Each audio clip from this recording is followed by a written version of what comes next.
यह हस्की अकेले पानी के स्रोत पर कब्जा जमाए बैठा था। जब भी कोई दूसरा कुत्ता पानी पीने के लिए पास आता, वह उसे बेरहमी से भगा देता। कोई भी कुत्ता उससे लड़ने की हिम्मत नहीं करता था, क्योंकि वह स्लेज टीम का लीड डॉग था। लेकिन नया आया बक उससे बिल्कुल नहीं डरा। वह आराम से हस्की के पास से गुजरा और अपने आगे वाले पंजों से बर्फ तोड़कर एक बड़ा गड्ढा बना दिया। बाकी कुत्तों ने यह देखा तो सब पानी पीने के लिए आ गए। बक ने उदारता से सबके साथ पानी साझा किया। हस्की यह देखकर समझ गया कि बक उसकी सत्ता को चुनौती दे रहा है। उस रात बक और उसके साथी एक जंगली खरगोश के पीछे भागे। तेज और फुर्तीला बक सबसे पहले खरगोश तक पहुंच गया, लेकिन उसने उसे नुकसान नहीं पहुंचाया बल्कि छोड़ दिया। मगर खरगोश ने अभी 2 छलांग ही लगाई थी कि हस्की अचानक झपटा और अपने नुकीले दांत उसके शरीर में गड़ा दिए। फिर वह गुस्से भरे चेहरे के साथ बक की ओर बढ़ा। बाकी कुत्ते डर गए और पीछे हटने लगे। हस्की खुलेआम बक के खिलाफ युद्ध की घोषणा कर रहा था। अंदर से बक भी डरा हुआ था, लेकिन अब लड़ाई टालना नामुमकिन था। अचानक हस्की ने मौका देखकर पहला हमला कर दिया। बक आकार में उससे 2 गुना बड़ा था, लेकिन उसे लड़ाई का अनुभव नहीं था। हस्की के लगातार और खतरनाक हमलों के सामने बक सिर्फ 2 मिनट में जमीन पर गिर पड़ा और उठ नहीं सका। लेकिन हस्की यही नहीं रुका। उसने बक का मजाक उड़ाते हुए उसे अपमानित किया और फिर अपनी सत्ता दिखाने के लिए धीरे धीरे बाकी समूह की ओर लौट गया। मगर बाकी कुत्ते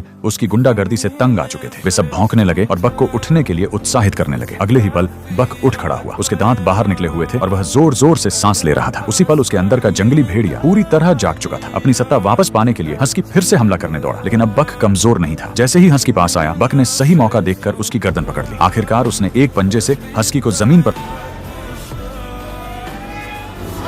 दबा दिया। बाकी कुत्ते खुशी से जोर जोर से भौंकने लगे। हस्की समझ गया कि वह पूरी तरह हार चुका है। उसने अपनी पूंछ दबाई और चुपचाप वहां से चला गया। अगले दिन मालिक को लीड डॉग नहीं मिला, इसलिए बक आगे आकर खड़ा हो गया। लेकिन मालिक को लगा कि उसमें नेतृत्व करने की क्षमता नहीं है, इसलिए उसने उसे फिर पीछे भेज दिया और एक बूढ़े अनुभवी कुत्ते को लीड बनाने की कोशिश की। लेकिन जैसे ही बूढ़े कुत्ते ने गुस्से से भरे बक को देखा, उसने हार्नेस पहनने से साफ इनकार कर दिया। वह चारों पैर ऊपर करके जमीन पर लेट गया। आखिरकार मालिक को मजबूर होकर बक को लीड डॉग बनाना पड़ा। मालिक के आदेश पर बक अपने साथियों को लेकर तूफान की तरह दौड़ पड़ा। उनकी रफ्तार देखकर मालिक हैरान और खुश हो गया। उसने कभी स्लेज को इतनी तेजी से चलते नहीं देखा था, लेकिन तभी उसकी लगातार चीखों की वजह से पहाड़ों में हिमस्खलन शुरू हो गया। मालिक ने तुरंत बक को बाईं ओर मुड़ने का आदेश दिया, क्योंकि वही सुरक्षित रास्ता था। लेकिन बक समझ गया कि उनकी रफ्तार हिमस्खलन से तेज नहीं हो सकती, इसलिए उसने टीम को सीधे उसकी ओर मोड़ दिया। मालिक यह देखकर चौंक गया। बक ने ऐसा इसलिए किया क्योंकि उसने पहाड़ के नीचे एक गुफा देख ली थी। वही उनकी जान बचाने का एकमात्र मौका था। हालांकि खतरा अभी खत्म नहीं हुआ था। अगर जरा सी भी गलती होती तो बर्फीला तूफान गुफा के अंदर ही उनकी जान ले सकता था। लेकिन बक की समझदारी की वजह से वे सुरक्षित गुफा के दूसरी तरफ निकल आए। अगले कुछ दिनों तक बक की टीम बिजली की रफ्तार से सफर करती रही। वे तय समय से 2 दिन पहले ही शहर पहुंच गए। उस शाम बक लोगों को उन चिट्ठियों को पकड़े हुए देख रहा था जिन्हें वे पहुंचा कर आए थे। शायद वह समझ चुका था कि स्लेज डॉग्स का असली मिशन क्या है। वे सिर्फ चिट्ठियां नहीं पहुंचाते थे, वे प्यार और उम्मीद पहुंचाते थे। और यही वजह थी कि हर शहर में उनका सम्मान और स्वागत किया जाता था।